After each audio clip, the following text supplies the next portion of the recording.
At ang nanay at tatay mo, di malaman anong gagawin. Minamasdan pati pagtulog mo.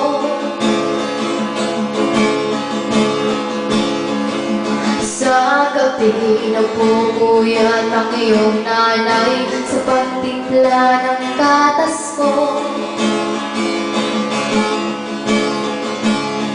At sa umaga na may kalong ka ng iyong ama, tuwang-tuwa sa'yo.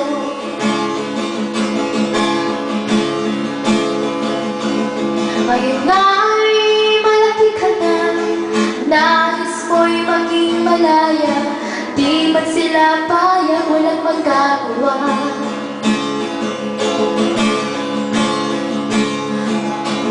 Ikaw na'y biglang nagbago, naging matigas ang iyong ulo, at ang payo nila'y sinuway mo.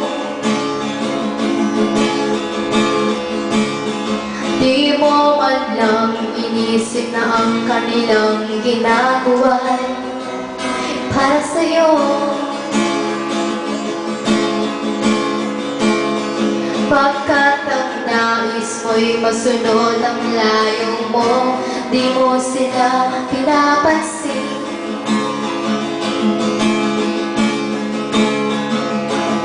Nagdaan pa ang mga araw at ang landas mo'y nalitaw. Ikaw ay nalulong sa masamang bisyo.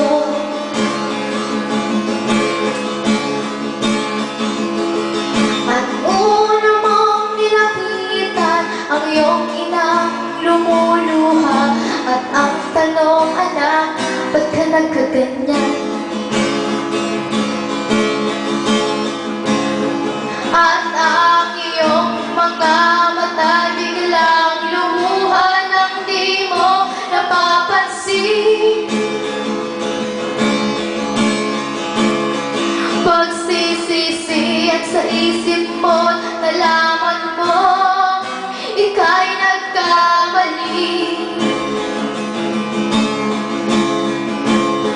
Pagsisisi at sa isip mo, nalaman mo